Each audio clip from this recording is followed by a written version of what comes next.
कि हमने बात की थी लास्ट लेक्चर में कि एसेट दो तरीके के होते हैं, करंट और फिक्स्ड एसेट्स। एसेट्स वो रिसोर्सेज होते हैं, इकोनॉमिक रिसोर्सेज जो किसी भी कंपनी या किसी भी बिजनेस को फ्यूचर बेनिफिट देते हैं लॉन्ग टर्म में। और ये वो चीज़ें होती हैं, वो रिसोर्सेज होते हैं जिनको कंपनी ओन करती है। तो एसेट्स की दो टाइप्स होती हैं, करंट और फिक्स्ड। और इसी तरह लाइबिलिटीज को भी दो टाइप्स में डिवाइड किया जा सकता है, करंट और लॉन्ग टर्म, या फिर करंट और नॉन करंट। तो सबसे पहले एसेट्स की टाइप्स की बात कर लेते हैं कि एसेट्स की जो दो टाइप्स हैं, करंट और फिक्स्ड, उनमें क्या डिफरेंस है। करंट एसेट्स की अगर हम बात करें, जैसे कि नाम से पता चल रहा है, करंट एसेट्स को शॉर्ट टर्म या लिक्विड एसेट्स भी कहा जाता है। करंट का मतलब ये होता है कि वो एसेट जो एक बिजनेस एक साल के अंदर अंदर यूज करता है। यानी कि ये वो एसेट्स होते हैं जो एक साल के अंदर अंदर या तो बिजनेस यूज कर लेता है, या फिर एक साल के अंदर अंदर उनको कैश में कन्वर्ट कर सकते हैं, यानी इजिली कन्वर्टेबल इनटू कैश।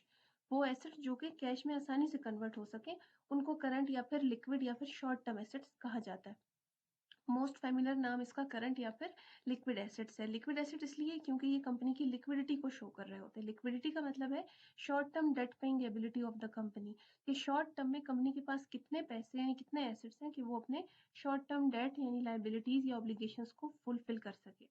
तो करंट एसेट्स की एग्जांपल्स क्या हो सकती हैं। सबसे पहले तो कैश खुद करंट एसेट है, जो कैश कंपनी के पास मौजूद होता है, क्योंकि शॉर्ट टर्म में एक साल के अंदर अंदर कैश खुद ही है, जिससे कंपनी जिसको या तो यूज कर लेती है या फिर उसको फर्दर शॉर्ट टर्म एसेट्स की या शॉर्ट टर्म लाइबिलिटीज को पे करने के लिए यूज कर सकती है।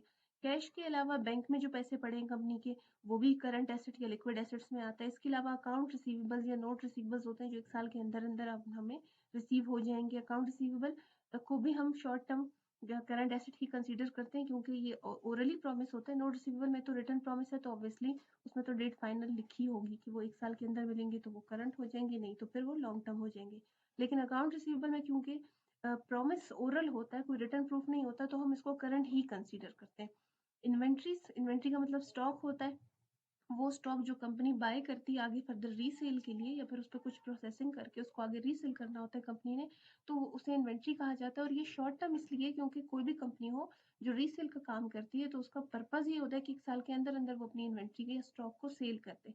तो एक साल के अंदर अंदर, क्योंकि एक साल नॉर्मली अकाउंटिंग पीरियड या ऑपरेटिंग साइकिल होता है कंपनी का, तो उस एक साल को ही कंपनी कंसीडर करती है कि इन्वेंट्री जो हमारा स्टॉक है वो एक साल में सेल हो जाएगा, यानी कि कैश में कन्वर्ट हो जाएगा। तो इसीलिए इन्वेंट्री को भी करंट एसेट ही कंसीडर किया जाता है। इसके बाद इसके ऑपोजिट फिक्स्ड या फिर प्लांट एसेट्स हैं, इनको प्लांट एंड इक्विपमेंट भी कहा जाता है, या फिर लॉन्ग टर्म एसेट्स भी कह सकते हैं इनको।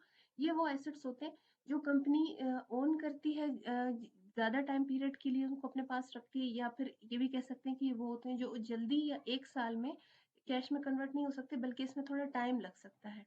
ये एसेट जो है लॉन्ग टर्म में बिजनेस के ऑपरेशंस में रेवेन्यू जनरेशन के लिए बिजनेस को हेल्प करते हैं। जैसे कि हमने बात की, लैंड है, बिल्डिंग है, व्हीकल्स हैं, ऑफिस इक्विपमेंट है, फर्नीचर एंड फिक्सचर्स हैं, ये सारी चीज़ें फिक्स्ड एसेट्स कहलाती हैं। इसलिए क्योंकि इनको कंपनी एक साल के अंदर अंदर यूज करने के लिए नहीं लेती, बल्कि ये लॉन्ग टर्म यूज के लिए कंपनी अपने पास इनको ओन करती है। एक तो ये वजह है, दूसरी वजह ये कि इनका कैश में कन्वर्ट होना भी एक साल के अंदर अंदर मुश्किल है।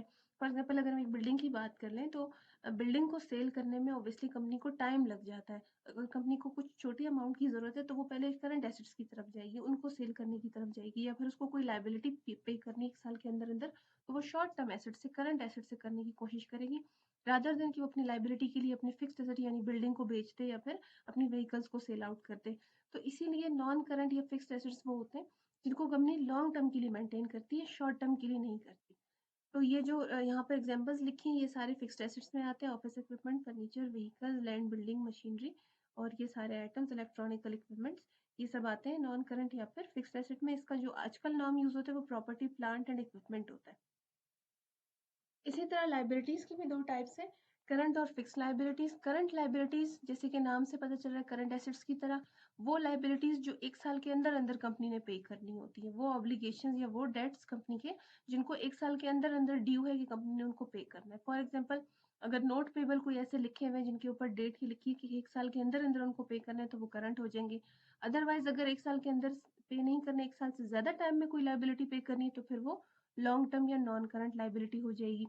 जैसे कि अक्रूड एक्सपेंसेस यहाँ पर लिखे तो अक्रूड एक्सपेंसेस की अगर हम बात करें, अक्रूड एक्सपेंसेस जो है वो शॉर्ट टर्म लायबिलिटी कंसीडर उस वक्त हो सकते हैं, यानी कि एक सैलरी की अगर हम एग्जांपल ले लें, सैलरी जो है वो एक्सपेंस है कंपनी का कि जो उसने स्टाफ ने उसके लिए काम कर लिया है और टाइम पूरा हो गया, पूरा मंथ फॉर एग्जांपल काम किया और मंथ के एंड पे उनकी सैलरी देनी होती है। अब मंथ का एंड आ गया, सैलरी ड्यू हो गई है कंपनी पे, लेकिन अब तक कंपनी ने उसको पे नहीं किया, तो कंपनी उस एक्सपेंस, सैलरी एक्सपेंस को एक्सपेंस के साथ साथ एज अ लायबिलिटी भी रिकॉर्ड करेगी, क्योंकि अब कंपनी के ऊपर ये ड्यू हो गया और उसने इसको पे नहीं किया, और ये शॉर्ट टर्म लायबिलिटी होगी, क्योंकि आप सैलरी को एक साल से ज़्यादा डिले नहीं कर सकते। शॉर्ट टर्म कुछ 1 2 3 4 महीनों के लिए डिले किया जा सकता है, उससे ज़्यादा नहीं किया जा सकता, तो इसीलिए इसको करंट लायबिलिटी कंसिडर करते हैं। इसी तरह short term note payable, accounts payable जिनके साथ रिटर्न प्रूफ नहीं होता, तो हम यही एक्सपेक्ट कर रहे होते हैं अपनी कंपनी से कि हम अकाउंट पेबल यानी लाइबिलिटीज को शॉर्ट टर्म में यानी जल्द से जल्द पेमेंट कर देंगे। इसी तरह टैक्सेस, शॉर्ट टर्म में टैक्सेस का पे करना ज़रूरी हो जाता है कंपनी के लिए। और इसके अलावा अन रेवेन्यू की एक टर्म है जो एडजस्टिंग एंट्री से रिलेटेड है, वो उस टॉपिक में डिस्कस डिटेल में हुआ है कि ये क्या होता है। तो ये भी एक लाइबिलिटी है कंपनी की, जिसके लिए कंपनी ने एडवांस में पेमेंट कर रिसीव कर ली होती है, तो अब कंपनी लाइबल है कि ये काम या ये सर्विस अपने क्लाइंट को प्रोवाइड करे। तो ये हो जाएंगी वो लाइबिलिटीज, करंट लाइबिलिटीज जो एक साल के अंदर अंदर कंपनी ने पे करनी है। इसके ऑपोजिट जो लॉन्ग टर्म लाइबिलिटीज है वो होती हैं जो एक साल से ज्यादा टाइम में पे करनी होगी, जैसे कि नोट पेबल, जिनके ऊपर लिखी होगी डेट कि इसको पे करने का टाइम एक साल से ज्यादा है, तो वो नोट पेबल जो है लॉन्ग टर्म हो जाएंगे। इसी तरह इंटरेस्ट पेबल भी हो सकता है, अगर अगर शॉर्ट टर्म में देना है तो करंट हो जाएगा, अदरवाइज वो लॉन्ग टर्म लाइबिलिटी में आ जाएगा। बॉन्ड्स पेबल, ये वो बॉन्ड्स होते हैं कि कंपनी को अगर ज्यादा हैवी अमाउंट ऑफ लोन चाहिए होती है, तो कंपनी उसके अगेंस्ट बॉन्ड साइन करता है, और जिसने कंपनी को लोन दिया होता है उसको वो बॉन्ड इशू कर देता है। उसके ऊपर लिखा होता है कि फलानी डेट को जो अमाउंट मैं ले रहा हूँ इतने इंटरेस्ट के साथ, इस डेट को ये बॉन्ड मैंने पे करना है, रीपे करना है। तो ये bond payable long term normally इसलिए होता है कि अमाउंट लोन की बड़ी होती है, तो शॉर्ट टर्म में उसको पे नहीं किया जा सकता, तो ये लॉन्ग टर्म के लिए बॉन्ड इशू किए जाते हैं। इसी तरह डेफर्ड इनकम टैक्सेस जिनकी पेमेंट आपने डिले कर दी होती है कि हम फिलहाल पेमेंट नहीं कर रहे हैं इसकी, बाद में लेट पेमेंट होगी, तो फिर उसको भी लॉन्ग टर्म में लिखा जा सकता है। अगेन ये शॉर्ट टर्म में भी आ सकते हैं। तो कौन सी लाइबिलिटी करंट होगी, कौन सी लॉन्ग टर्म होगी, इसके लिए कंपनी की डिटेल या उस लाइबिलिटी की नेचर की डिटेल होना बहुत ज़रूरी है, तभी पता चल सकता है कि जो ऑपरेटिंग साइकिल के दौरान या एक साल के अंदर अंदर जिनको पे करना है तो वो करंट होंगी, अदरवाइज बाकी जो है वो लॉन्ग टर्म होगी। तो ये एक छोटा सा लेक्चर था जिसमें डिफरेंस बताया गया है कि करंट एसेट्स, फिक्स्ड एसेट्स और करंट लायबिलिटीज और लॉन्ग टर्म लायबिलिटीज के दरमियान